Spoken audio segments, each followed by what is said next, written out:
Doctor NTR యూనివర్సిటీకి సంబంధించి BPT, BSMLT, paramedical ఈ కోర్సులకు సంబంధించి ఇది ఒక నిజమైతే చెప్తాను.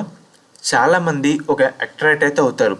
ఎందుకంటే ఇక్కడ జాయిన్ అవ్వాలనే ప్రతి ఒక్కరు కూడా కొంచెం హయ్యర్ వాళ్ళు ఉంటారు, మిడిల్ క్లాస్ వాళ్ళు కూడా ఉంటారన్నమాట. ఇప్పుడే కొంచెం మైండ్ ప్రిపేర్ చేసుకుంటారని చెప్తున్నాను. నేను అబద్ధం కూడా చెప్పట్లేదు, ఉన్న నిజమే చెప్తున్నాను.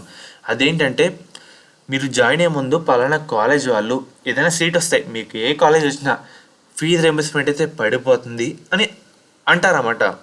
కానీ రియాలిటీ ఏంటంటే ఇప్పుడు గత 2 సంవత్సరాల నుంచి సరిగ్గా ఫీజు రీయింబర్స్మెంట్ అయితే పడలేదన్నమాట. ఇన్ కేస్ ఒక కాలేజ్ ఫీజు 19,000 అయితే అనుకోండి, ఈ 19,000 పక్కన పెట్టండి, ఇది ట్యూషన్ ఫీజు మాత్రమే.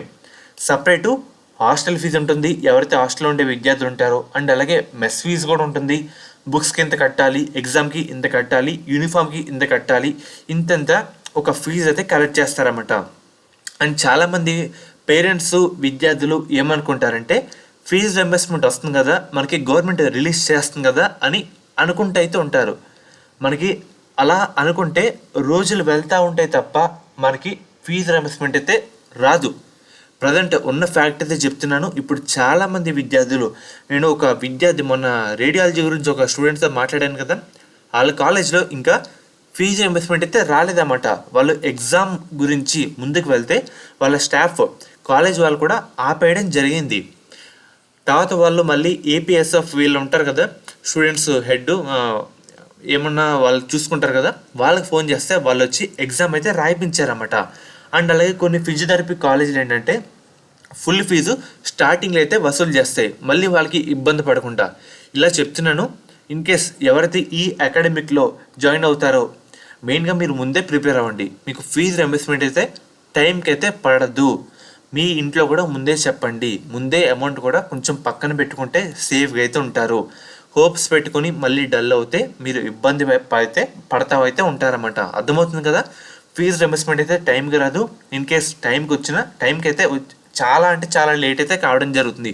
అంతలోపు మీరు అనుకున్న ఫస్ట్ ఇయర్ కూడా ఈజీగా కంప్లీట్ అయితే కావడం జరుగుతుంది అన్నమాట. మెయిన్గా మీరు ముందే ప్రిపేర్ అయి ఉండండి. నేను ముందే చెప్తున్నాను, చాలామంది దగ్గర ఈ ఇన్ఫర్మేషన్ గ్యాదర్ చేసి వీడియో అయితే చేస్తానన్నమాట. టైంకి అయితే పడదు. మనకి కాలేజ్ వాళ్ళు ముందు జాయిన్ అయినప్పుడు ఫీజు రీయింబర్స్మెంట్ పడుతుంది కదా అంటారు. సో మరి ఇప్పటివరకు చూసుకున్న సీనియర్లు కానీ అడిగినా ఇప్పటివరకు పడలేదని చెప్తారు. అర్థమవుతుంది కదా. మెయిన్గా మీరు మిడిల్ క్లాస్ విద్యార్థులు చాలామంది, నేను కూడా అక్కడి నుంచి వచ్చాను కాబట్టి చెప్తున్నాను, ఎవరిది ఇలా ఫీజు రీయింబర్స్మెంట్ వస్తుందని అనుకుంటూ ఉంటారో మెయిన్గా మనకి టైంకి అయితే రాదు. మీరు ముందే ప్రిపేర్ అయ్యి ఉండండి. మీ కాలేజ్ వాళ్ళకి మీరే కొంచెం లాస్ట్లో కొన్ని కాలేజ్ వాళ్ళు డిమాండ్ చేస్తారు, కడితేనే ఫీజు ఎగ్జామ్ రాయిస్తామని.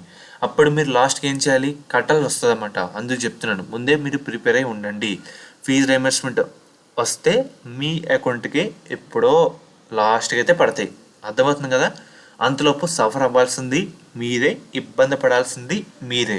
కాలేజ్ వాళ్ళు, స్టాఫ్ వాళ్ళు డిమాండ్ చేస్తారు, మీరేమో కొంచెం తడబడతా, కొంచెం భయపడతా ఉండాల్సిన అవసర పరిస్థితులు అయితే రావాల్సిన రోజులు అయితే ఉంటాయి. అందుకు చెప్తున్నాను, మీ పేరెంట్స్ ముందు ఫీజు రీయింబర్స్మెంట్ గురించి ఏమైనా మాట్లాడినా అదైతే కొంచెం లేట్ అయితే కావడం జరుగుతుంది.